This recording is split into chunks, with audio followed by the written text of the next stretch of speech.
What's up guys, Cheetah here, and today I'm bringing you an achievement / platinum trophy walkthrough for Murder Diaries 3. This game is published and developed by EpiXR Games, and you can pick it up today for a price of $9.99, and to get the full completion, you just have to finish all 13 levels, and that'll take you around an hour following along with this video.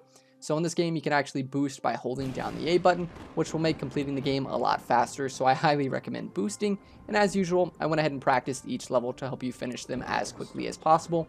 And I'm not going to be doing commentary throughout each level since it's not needed, and I don't want to ruin the story, but I will have timestamps to each level if you're just looking for a specific one. So that's it. Thank you guys for watching, and enjoy the guide. It's coming. I get this nagging in my left leg, like minor teething in my joints. As soon as the rain starts, it goes away. I can feel it now. The sky looms heavy overhead. I cannot see. I cannot see through concrete. When I was a kid, I thought I could see through things. I was focusing and unfocusing my eyes, and it appeared as if I could move to the side and go away. It's funny now. When one thing exists and one doesn't, it's not a debate of fact. It's just a matter of perspective. This is what I have.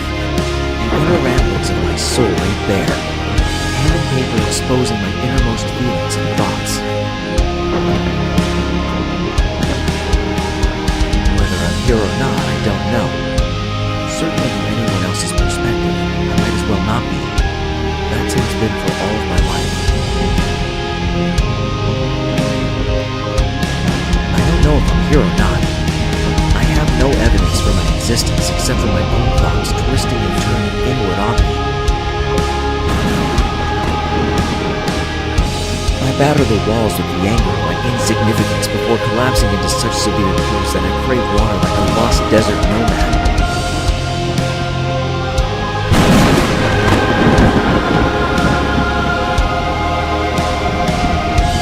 So unfathomably hungry that my body is turning against me. It's speaking to me in a language that I barely understand. It's like a primal, archaic script.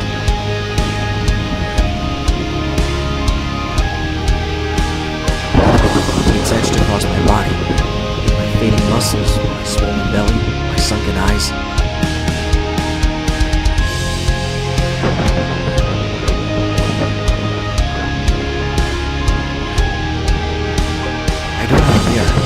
But I can feel each receding piece of skin slowly getting further and further away from the person I once was. That might as well be the story of my life.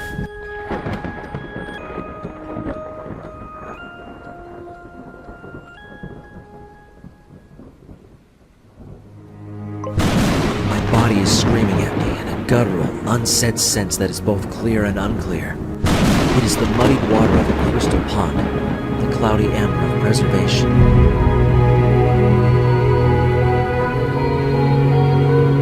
An ancient scream. I try to ignore it, but I can hear it. As my limbs become taut and I approach immobilization and complete oblivion, it is taking control. For every raindrop I don't hear, my body amps up the magnitude of its efforts tenfold, but to no avail.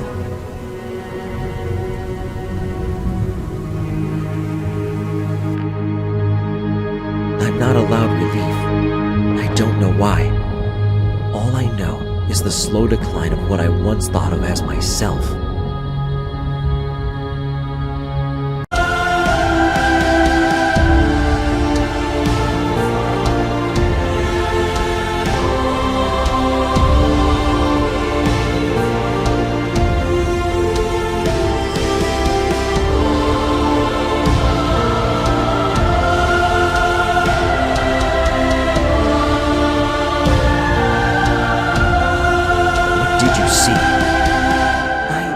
Shadow outside my window.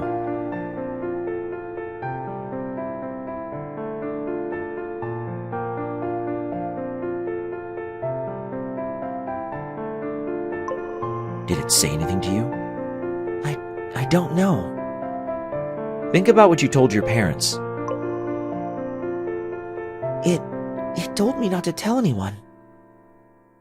You're safe, Dan. We're police officers. We're here to help you. That's right. You and your family are safe.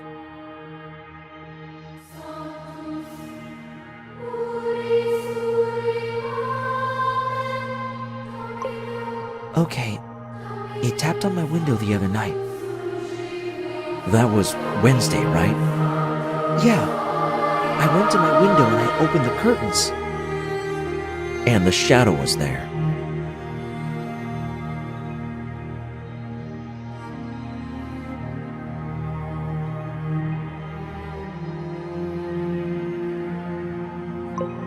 Yeah, I couldn't hear it at first. I wasn't afraid yet. I didn't understand. You're doing great, Dan. Keep going. It kept whispering something. It wanted me to get closer. I leaned in to listen. What did it say, Dan? I think it was a man. It kept saying Merry Christmas over and over. Was that all he said? Yeah. You're doing really great, Dan. Just one more question, okay? Okay. What happened after he said Merry Christmas? After he'd said it a few times, the shadow disappeared. Thank you so much, Dan. Your parents are in the waiting room. Right outside the door is Officer Mako. She'll take you to them. You did really well, Dan. Really well. We're proud of you. Tenant, what the fuck do we do? We stake out the house, but beyond that, there's nothing we can do.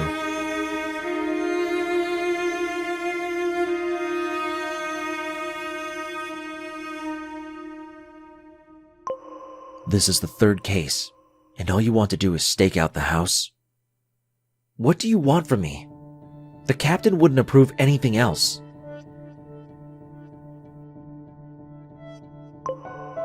You know what that's going to do, right? Absolutely nothing. We have a caseload so big right now, the paperwork is literally falling off my desk. This is wrong. I know. But look, it's more likely the kid will be fine. They'll forget all about it like a bad dream. I'm heading out.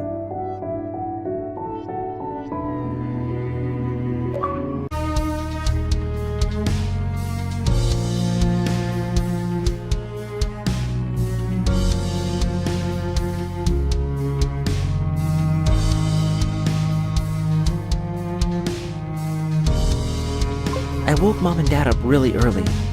They told me to go back to bed. I tried to sleep more, but I couldn't. I was really excited.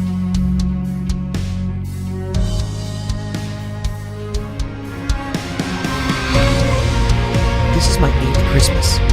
I asked Santa for an RC car like the one I saw on TV. I sent a letter a few weeks ago. I was looking forward to getting it. Finally, Mom and Dad woke up. It was 8 a.m. Dad made coffee, and Mom made breakfast. We always do the present after breakfast and before lunch.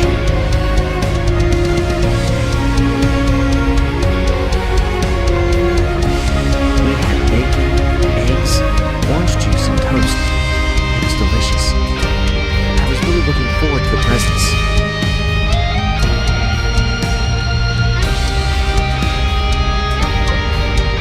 After breakfast, I ran to the tree and picked out the biggest box. I wanted to unwrap it right away, but Mom said to read the label.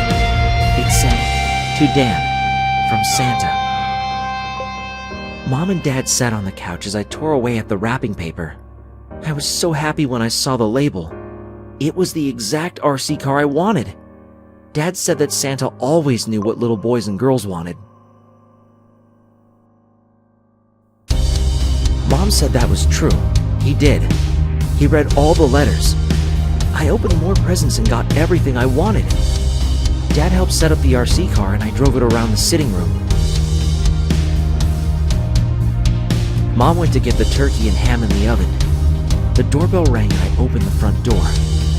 No one was there, but there was a huge present on our porch. I yelled for Dad to come over and see. Santa left us something big. The box was bigger than me. Dad looked confused and told me to go to my room for a bit. He must not have expected such a big surprise from Santa. I'm still in my room and I can't wait to see what it is. I'm so excited.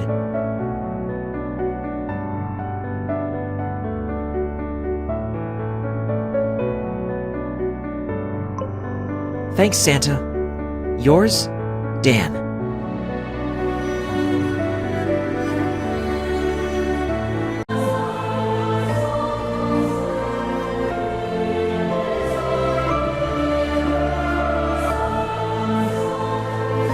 It's been a long while since I thought about Dan, but I'll give you what I remember. Did something happen to him? I really did wish him the best. He was referred to me from a general practice in, I think, 1989. Apparently he'd been having some weird issues at home and in school, which is, not unusual for 15-year-olds. I got the reports of what happened. Well, if you're calling about Dan, you know what that is. I got copies from his regular doctor. Awful. Really awful. I felt for the kid. I wasn't sure what was going to happen in his first session. I went in expecting the worst, but it wasn't the worst. Or, well, the best either. He felt a little detached, he said. Removed from his peers, and a little from himself too. Disassociation as a trauma response even years later is perfectly normal, and I knew what I was dealing with. Turns out he'd been suffering from PTSD for years, had practically grown up with it since the incident. His parents thought that it'd go away with time. They were very wrong. This kind of thing needs to be treated ASAP. It disrupts your sleep, your energy levels, your anxiety levels. When it runs rampant and uncontrolled, it can pervade every area of your life. Dan had been living with profound and far-reaching consequences of PTSD for years. He thought it was normal, but I helped. At least I think I did. We went through basic cognitive behavioral therapy. This helped him feel grounded, in control of himself and his thoughts. It curbed the disassociation, helped him feel a bit normal again. We made progress for nearly a year. Good progress. He told me he made a few friends at school, and he had a better relationship with his parents. He was feeling well. Really well. Then his insurance ran out. It was near Christmas, 1990. His dad lost his job and the family lost their health insurance. I wasn't in my own practice at that time, not like I am now. If I gave him a discount or did sessions outside of my regular work, I would have lost my own job. What was I to do? I was young, 2 years out of college. I felt bad. I feared all our progress would be undone. He was heartbroken, until his face went placid, and he whispered something that put a chill down my spine. "Merry Christmas to me," he said. I'll never forget that look on his face. I remembered that bit from the police report. I didn't sleep that night. I didn't sleep well for weeks. A flawed healthcare system had just let this boy loose. Then I heard about the assault. Oh, do you not have that report? He was a minor, if that makes any difference. I may have it on my computer somewhere. We scanned all of the old stuff somewhere in the early 2000s. I'll get it to you later. It was 1991 and his parents called me. They wanted my help in court. Dan was in danger of being hospitalized. I'm sure you know the hospitalization I'm referring to. They wanted testimony from me. I asked what he did, and they said he assaulted a mall Santa. They didn't go into details. I found out later it was pretty brutal, but I gave testimony. Told them he needed therapy, but not in a confined manner against his will. He just needed what every other country in the world gave for free. He avoided hospitalization and got probation, thank God. But he didn't dodge it the next time. Couldn't really.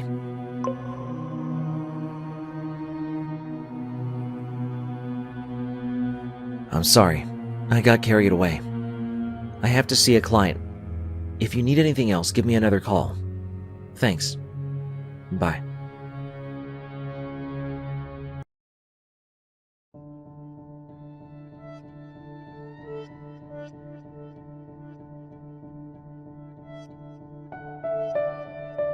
I hate this costume. This red and white prison. I loathe it like I loathe myself. It's a part of me.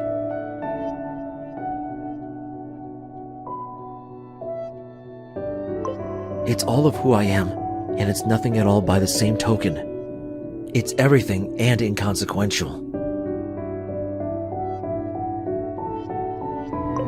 The factors that brought it to life are the same ones that brought me to extinction. I'll write it on the walls, the ceiling, the floor. Here.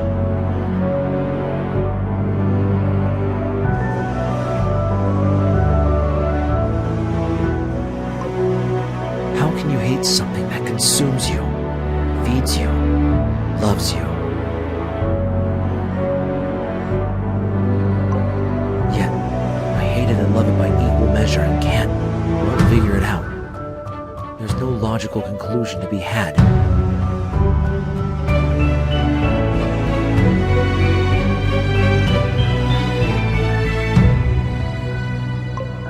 I tear at it and repair the tears through suffering. I rip it and I myself am torn apart. I am it. It is me.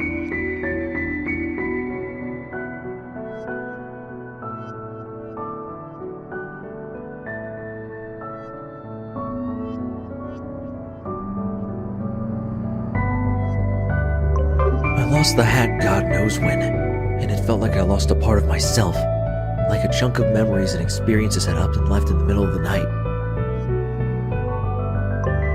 Maybe I deserve to lose the rest, but I can't bear to let it go willingly. I can't take it off. I can never take it off. I will sit here until my dying days wearing it. I will be buried in it. I will decompose, and it will hug my bones until my coffin meets oblivion. We are all united in the singularity of the universal reverse Big Bang.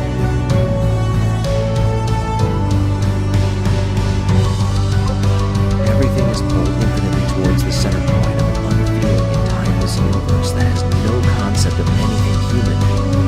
It gives us life, but consumes life and matter in more than equal proportion.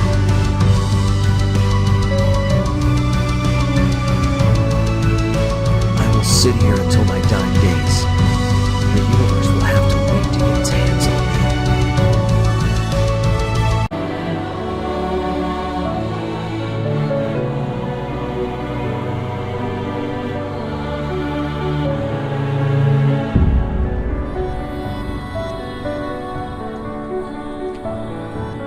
me. Alright, we have had just over half a dozen reports for kidnapping, and double that in potential sightings. Let's go over the basics. We have a costumed lunatic, a first for this department. He should not be considered armed, but should be considered dangerous.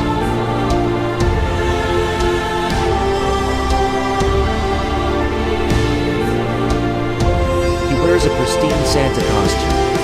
From what we have gathered, he thinks of himself as the real Santa Claus. He's a bit out of season, but who knows what he's thinking.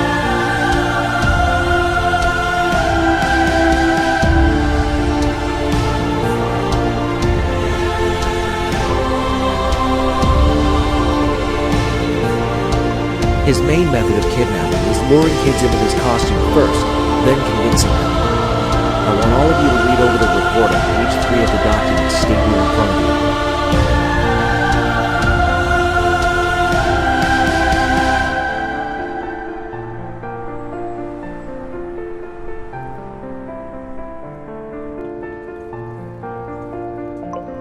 Alan Bailey, 8 years old.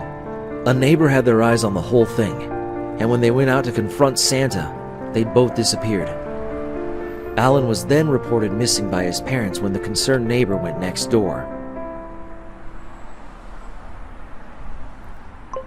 The neighbor said that Santa approached Alan in a vehicle as Alan was coming home from school.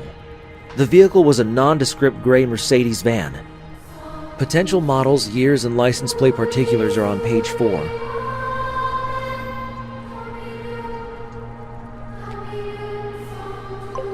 They conversed for around a minute, by which point the neighbor went to go outside and lost sight of them. That's all we got from the neighbor.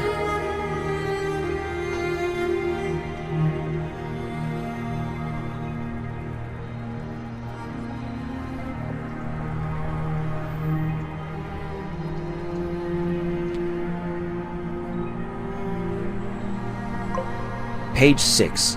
Courtney Perry, age 9. Taken on the 17th of December, 2 days after Alan. This time walking to school. One eyewitness, but they didn't catch anything we haven't covered. The vehicle drove in the opposite direction.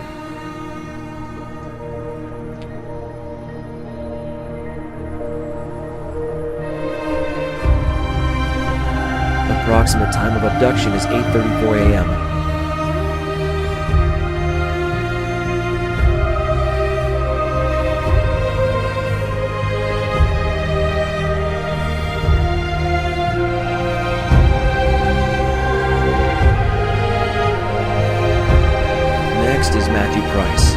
Somehow he was lured out of his home in the middle of the night and disappeared. Early on the 18th, parents went into his room 7 a.m. and he was reported missing around 8 a.m. We have a perpetrator operating at wildly different times in different locations. He uses one vehicle for his crimes. This is everyone's first priority. You're to drop everything that is not critically important and get to work on this. The city is in panic mode. The governor is talking about organizing armed escorts for school children using Homeland Security as well as soldiers from nearby military bases. I have told him personally that will likely make the situation worse. Santa here will flee the city and we'll never see those kids again. We need to work fast. We need to have eyes everywhere. The whole city anxious for us to find these kids, alive, and get Santa behind bars to face life or the death penalty.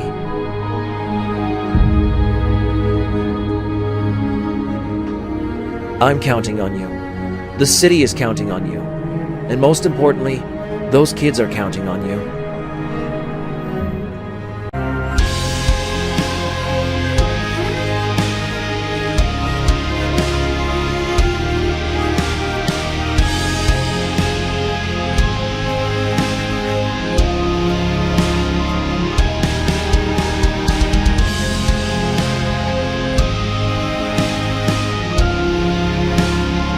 The memories of what happened to me swarm like flies in my head. I keep seeing his face.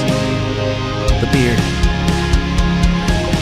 First I thought the beard was fake, until I tugged on it. Then, he slapped me in the face. It was real. The blood in my mouth made me learn my lesson. I didn't know where my parents were. Later, I found out they weren't anywhere. Not before. Just keep seeing his face, the sunken eyes and the yellow teeth, the grayed facial hair that smelled like stale beer and vomit.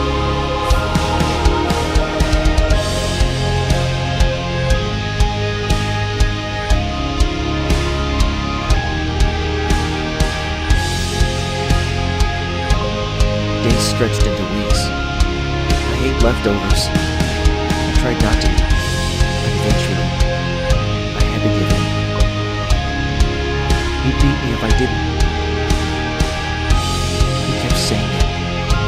Merry Christmas. When he whipped me, when he hit me, he acted as if he was giving me a gift, but I know it was only for his sick pleasure. He enjoyed it. Always a smile on his face. Christmas cheer, he'd call it. Christmas fucking cheer. I don't know how long I was down there. It was dark. I learned after that it was an illegally constructed basement in an industrial unit. I was half an hour away from my own home, but I may as well have been on a different planet. I have scars. They run down my legs, across my back, my arms, my thighs. I wish I just had physical scars. They ache sometimes, and I see his face.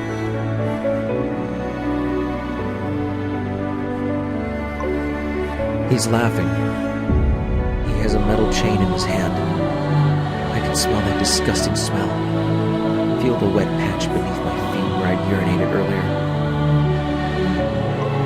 I left part of myself in the basement. The part of me that couldn't cope. Part of me said goodbye, and I've never seen it again. I got glimpses in high school. I made some friends for the first time since.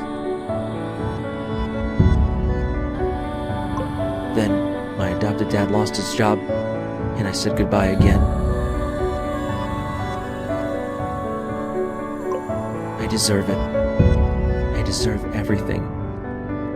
I know I do. I know that there's no excuse. There's nothing in this world that scares me now, and I am accepting death incarnate to come to my domain and slay me where I sit or stand. I have been a terrible director for my own destiny, with a journey that was flawed from the start. I could have been something. Instead, I am this.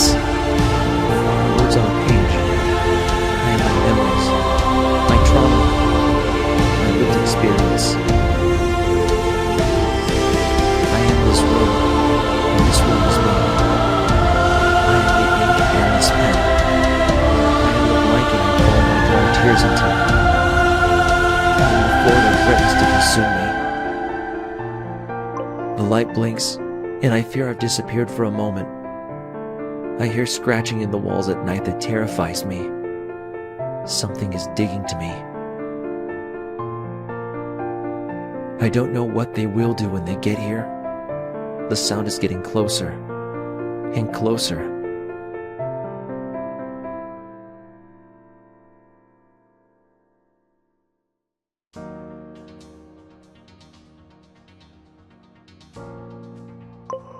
Every night a little bit louder, more fervent scratching. Sometimes I think it's inside my head, and something is digging into my brain. I've plugged my ears with torn cotton from my blanket so that no more of them can get in, and they will starve in my head for what they've done to me. I'm done. I'm waiting for it all to end. They can't dig faster than death will take me. I'll make sure of it. I'll put up barriers and brace my bed against the wall. I keep seeing his face. I keep smelling that god-awful smell.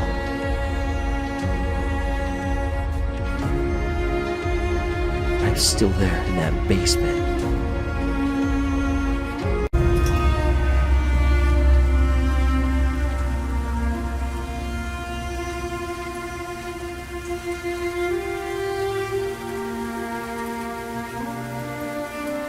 What did I think of Dan? Man, I was glad to see that guy go. What did you say? It was a few months ago? It's felt like days. So much less stress without him around. We were always walking on eggshells. The guy would have a psychotic break on a whim. Wrong breakfast, someone rings a bell, he's gone. You said Christmas? How was he at Christmas? I'll never forget. A couple months ago, well, late last year, a lot of us were in the front room. You know, TV is always on. Sometimes there's a debate around the remote. Normal stuff. Except it's the end of November. Halloween is well and truly over, and you know how after that they jump to Christmas as soon as they can.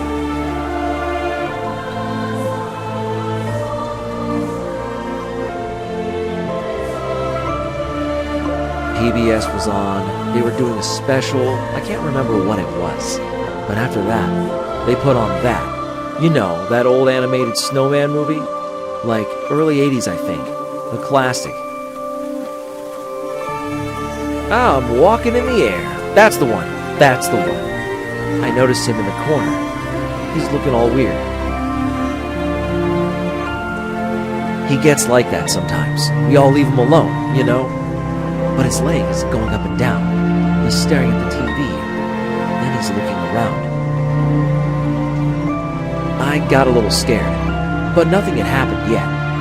Some of us were singing along to the songs we know. Get a little Christmas cheer going. It's grim here, especially around Christmas. Not everyone has visitors. It's a dark season, so we like to get a little lively. Dan, though, he got this dark look on his face.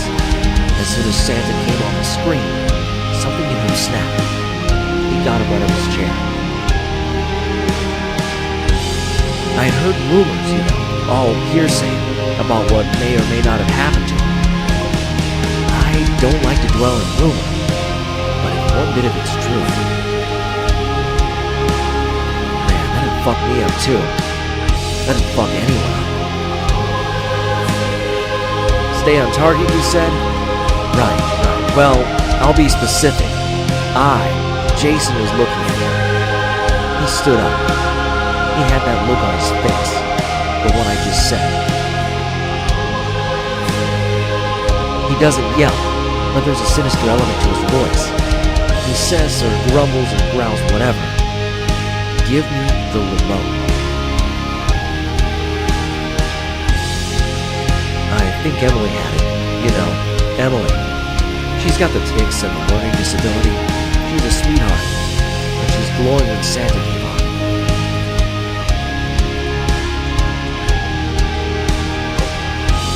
She's like a kid, at heart. She doesn't listen.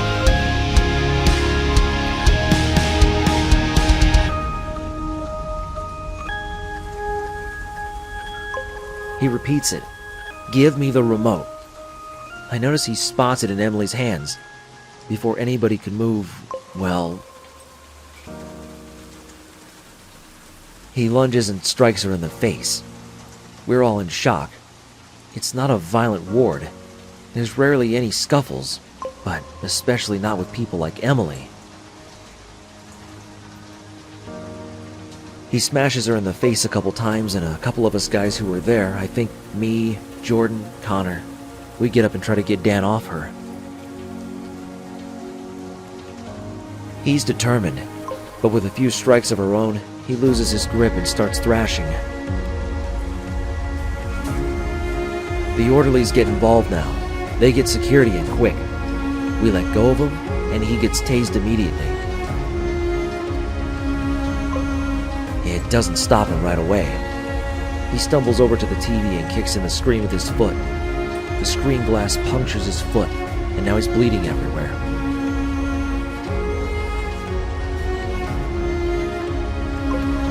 Security doesn't know what to do.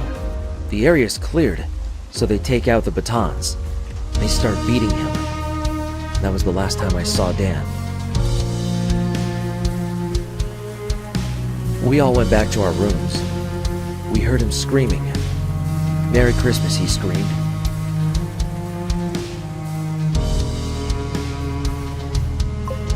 I never saw him again. Last I heard, he went into the violent offenders ward and didn't come out for a long, long time.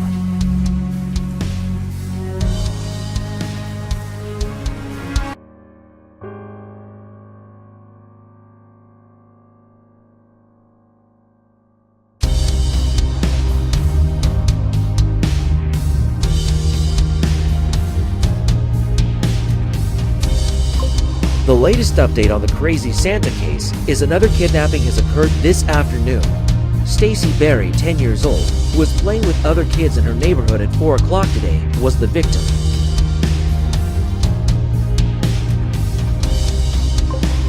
This marks the 7th kidnapping in the last 2 weeks. Parents across the city are panicking. Many are keeping their kids indoors and not sending them to school.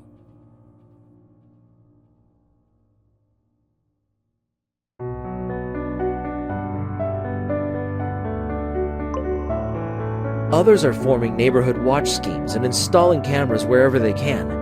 A lot of people are doing their part to keep themselves and their children safe.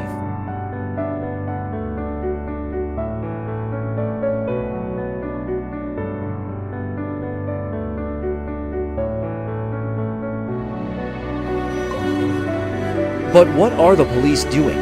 How can a costumed lunatic abduct 7 children, some in broad daylight, and get away with it?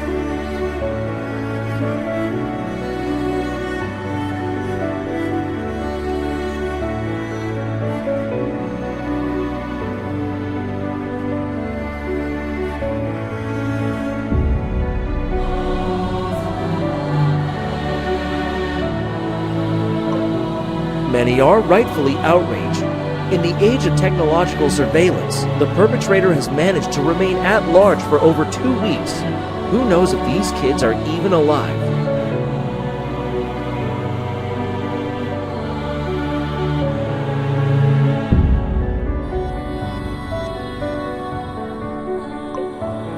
Who knows what's happening with them? The police need to act faster. They need to have better response times. They need to find this guy before another parent loses their child.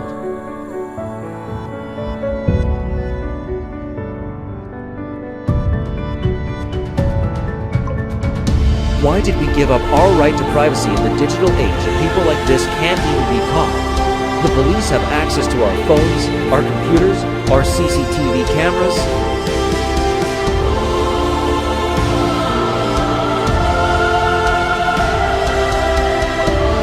What's stopping them from tracking this guy's phone and getting the kids?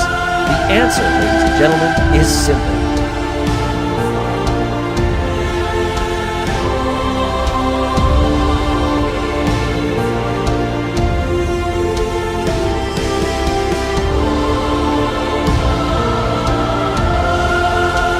It's typical incompetence. We see it at every level of our government, and this radio broadcaster wants to see it change.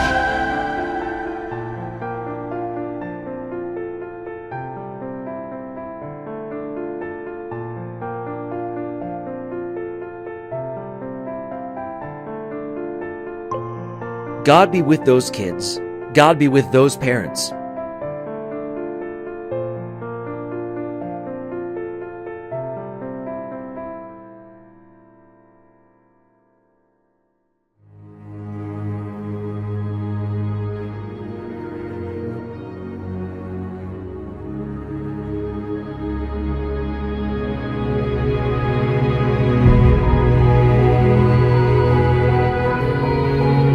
God be with you, listener.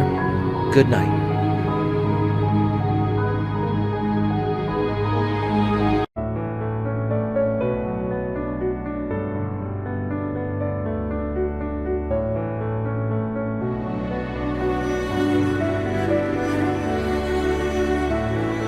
I miss my mom. Santa, the real Santa, if you get this, please pick me up and bring me home. I was looking forward to Christmas, but I don't know why I'm here. We're all hungry. Santa, it's cold. I think we're in the North Pole. I don't know. I made friends with Alan. This Santa smells. He's old. I don't think he's the real one. I hope my dog is okay. Stacy gave me some of her food. I was very hungry. My stomach hurt. She is very nice. She's like a big sister. We're playing games when we're left in the dark. It's hard to sleep. Santa said he's saving us from our parents.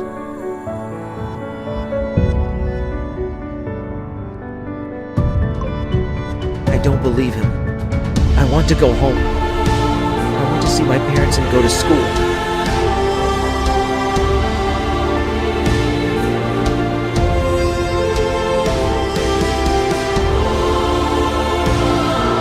The blankets got wet in the night.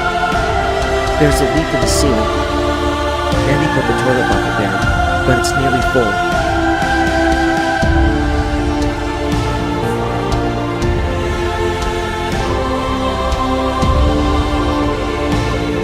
Santa put on a show and juggled for us, but I started crying because I wanted to go home.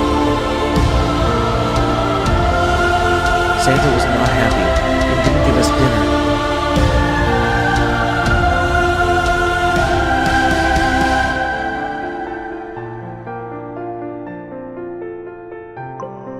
Santa gave us a TV and put on Christmas movies and told us how evil our parents were. I think he's a bad man.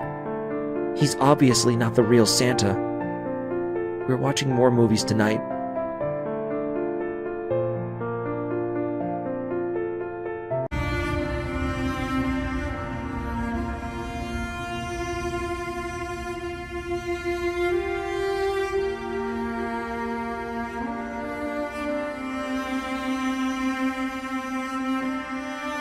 I don't know how long I was in the dark. I was isolated from everything. I kept seeing his face in the darkness and hearing him. They brought meds and food once a day. They opened a shutter on the door, put it through, and closed it. That was the only light I saw. I refused to take my meds for the first week. Then the guard came in and beat me.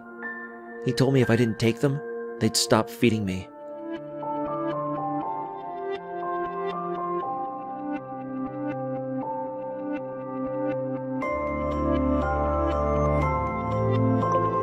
I started taking the meds.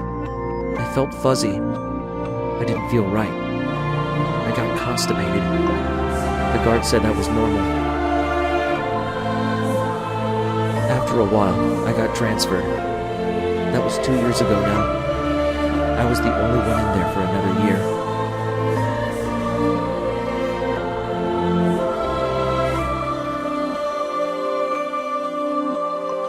It took a while to get used to the light. My eyes had trouble adjusting after so long in the darkness. I didn't improve. I kept seeing him when the lights went off at night. I kept hearing his voice in my dreams, and even when I was awake, I'm still in that basement. I can't get out, but I got out of that facility. They were just like him. They beat me, forced me to eat, forced me to take medication. I didn't want any of it. They shouldn't be allowed to take my freedom away like that. They were just like him. There's no difference. I didn't ask to be in there.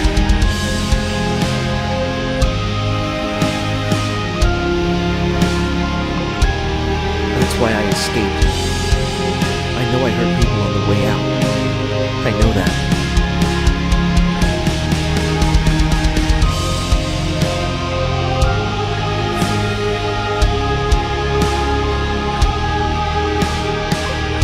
But there was no other way for me to be free. I couldn't be in that place anymore.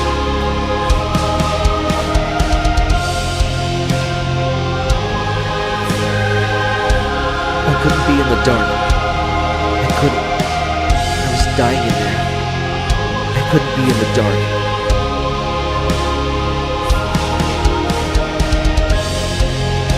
I sleep on the cement floor of a random empty unit I found. I use newspaper for blankets. I eat canned food that I find or steal.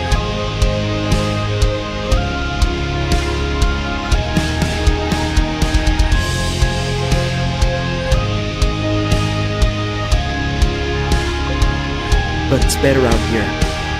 I'm in control. I don't see him nearly as often anymore. I'm better. Much better.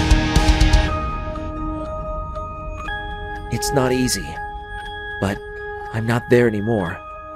That's all that matters.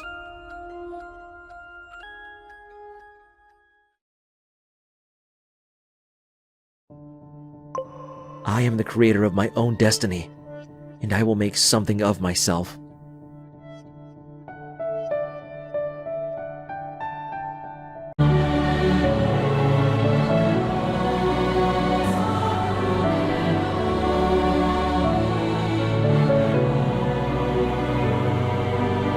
I'm still in the basement.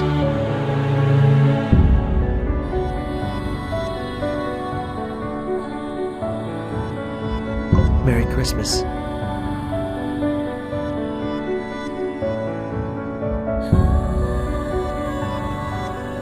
I'm still in the basement.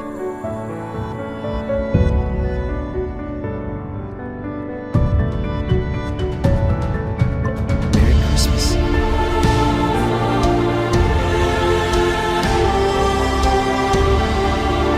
I'm still in the basement.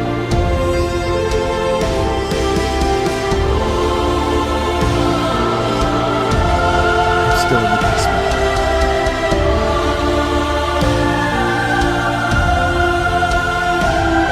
Get me out.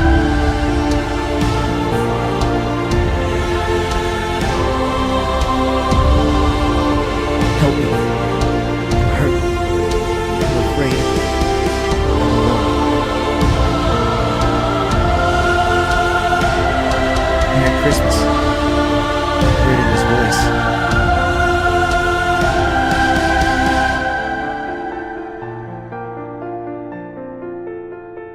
I feel it with the whip. I'm still in the basement.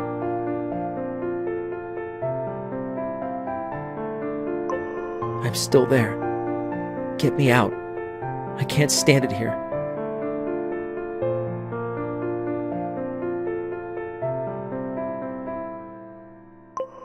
Merry Christmas. It's the holiday season. It's Santa.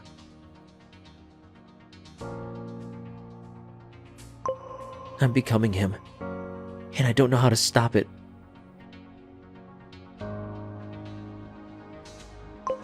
He's in my head. He's in my head. He's in my head, and I can't get him out. I'm still in the basement. He's part of me. That's how he gets through.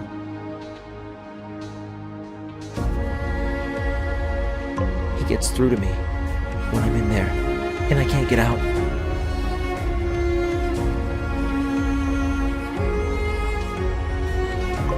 I'm still in the basement.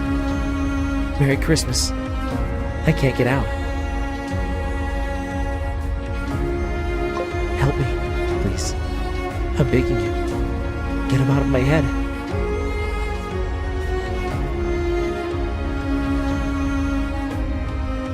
I'm still in the basement, and I need help. Please, get me out.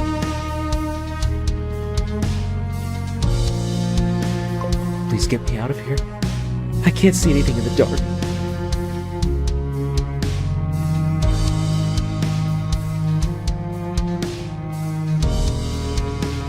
All I can hear is Merry Christmas. And I can't leave. And I'm hurt. And I'm so alone.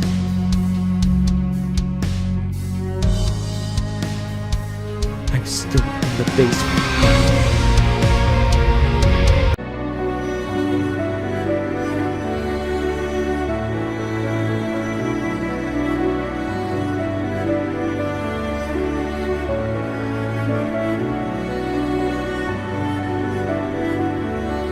We were finally able to locate the suspect's premises after tirelessly searching from clues the victims gave us.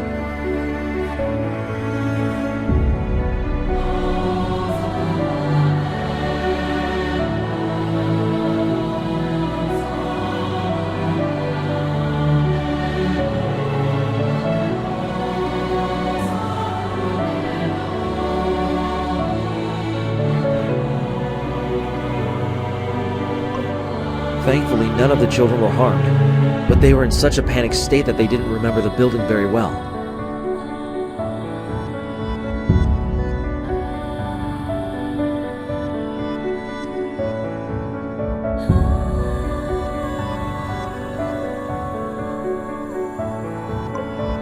They were kept in the dark for a lot of it, and they were let free, it seems, at night.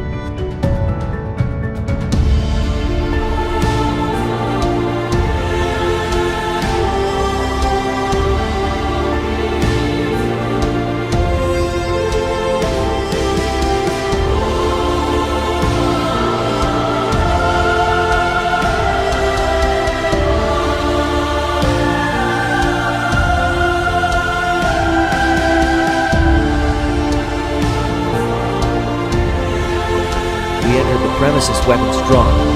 No lights were on. The building was empty save for shitty broken down furniture.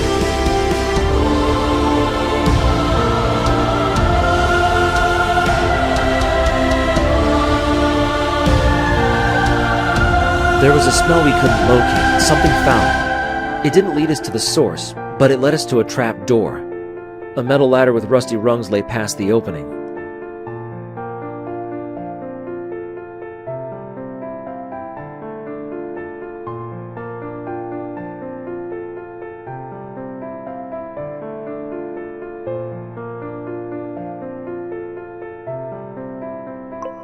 We called for a SWAT team. We didn't have any resources to deal with what may be down there. I went at the back of them. They dropped a flashbang and flew down the ladder after it went off.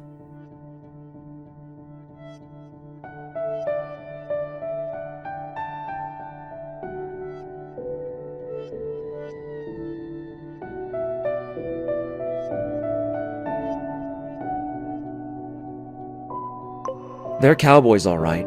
They get it done. But it turns out we didn't need them. Everyone was gagging at the smell.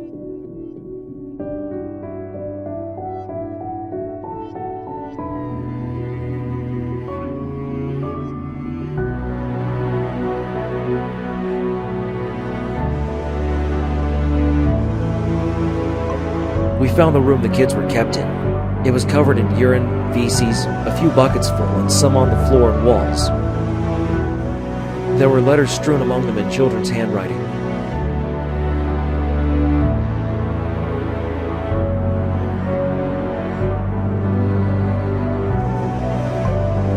A TV lay in one corner of the main room, but on the opposite end a heavy-set locked door. Thankfully, the SWAT team had their breach gear in the van outside, and a few of them went to fetch it.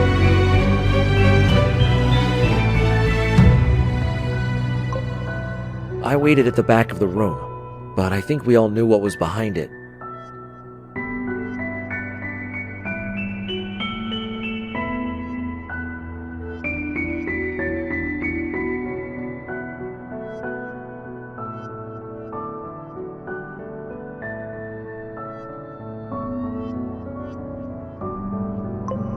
As they brought the angle grinder to the door, I wonder what it takes for someone to do this. In all the years I've been with the FBI, I could have never anticipated a case like this.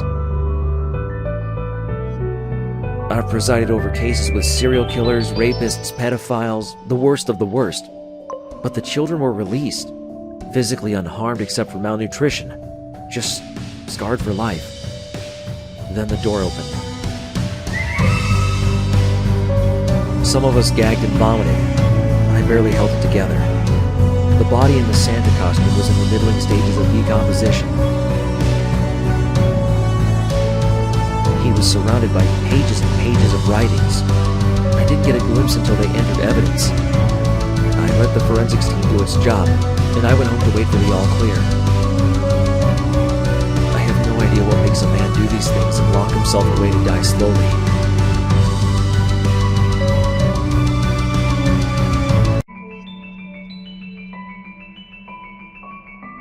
I don't think I'll ever know.